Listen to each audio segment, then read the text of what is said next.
नमस्कार प्रिय बंधु, प्रभु वाणी चैनल में आपका स्वागत है। मित्रों, मैं आपको बताऊंगा रामचरितमानस के अंतर्गत हमें शरीर क्यों मिला है। तुलसीदास जी कहते हैं कि बड़े भाग मानुष तन पावा, सुर दुर्लभ सब ग्रंथ ही गावा।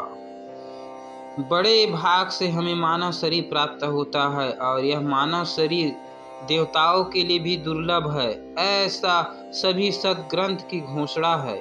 यह मानव तन अति महत्वपूर्ण है, क्योंकि यह साधन योनि है जिससे हम अपना परलोक सुधार सकते हैं। यह मानव तन ही मोक्ष का द्वार भी है।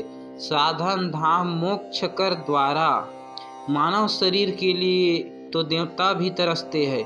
उनकी इच्छा रहती है कि यदि मानव शरीर मिल जाए तो हम भी समुचित साधन के द्वारा जन्म मरण के बंधन को काट मोक्ष प्राप्त करने का उपक्रम कर पाते। देव योनि तो भोग योनि है और अपने सत्कर्मों का सुख फल भोग कर पुनः देवों को स्वर्ग के इतर लोक से गिरकर अन्य योनि में भटकना पड़ता है। एकमात्र मनुष्य शरीर के द्वारा ही कर्म करके हम कुछ भी प्राप्त कर सकते हैं। यह मानव शरीर कुछ दे सकने का सामर्थ्य रखता है। नरक स्वर्ग अपवर्ग निसेनी, ज्ञान विराग सकल सुख देनी। मानव योनि द्वारा ही हम विभिन्न धार्मिक अनुष्ठान को संपन्न करने में समर्थ होते हैं। मानव जीवन प्राप्त होने पर ही हम अपनी कामना पूर्ण कर सकते हैं। यह सभी प्रकार की संपत्ति का संचय भी कर सकते हैं। इस मानव तन में ही यह संभावना होती है कि हम भौतिक अस्तित्व से मुक्ति पा सकते हैं। माता पिता के सम्मिलित प्रयास से इस देह की उत्पत्ति होती है।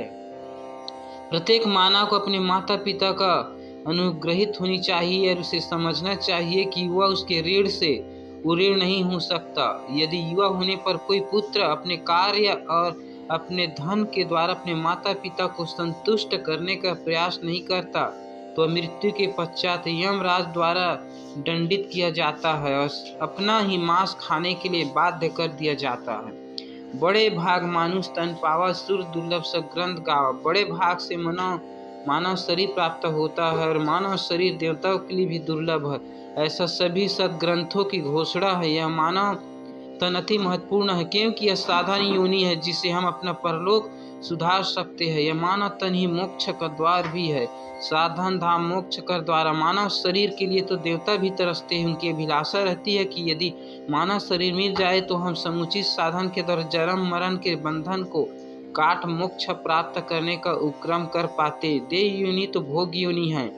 अपने सत्कर्मों का सुख फल भोग कर पुनः देवों को स्वर्ग के इधर उधर भटकना पड़ता है, अन्य योनि में भटकना पड़ता है। एकमात्र मनुष्य तन के द्वारा ही कर्म करके हम कुछ प्राप्त कर सकते हैं। यह मानव जीवन सब कुछ दे सकने का सामर्थ्य रखता है। नरक स्वर्ग अपवर्ग निसेनी, ज्ञान विराग सकल सुख देनी। मानव योनि द्वारा हम विभिन्न धार्मिक अनुष्ठान कर सकते हैं।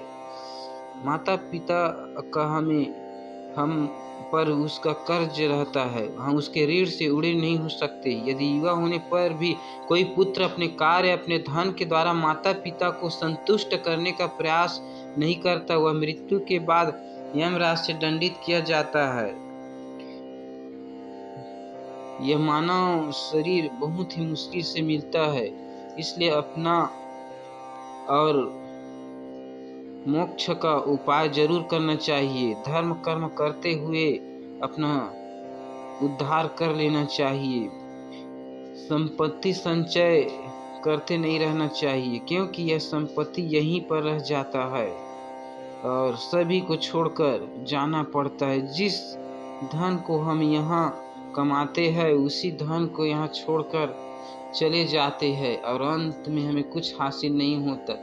इसलिए हमें यज्ञ आदि सत्कर्म करते हुए रहना चाहिए। इसे सत्कर्म करने से हमारा कर्म सुधरता है और भगवान हम पर प्रसन्न रहते हैं। दोस्तों, यह था एक छोटा सा जानकारी। अगर पसंद आए तो चैनल को सब्सक्राइब करें, बेल आइकन को प्रेस। देखने के लिए धन्यवाद। जय श्री राम।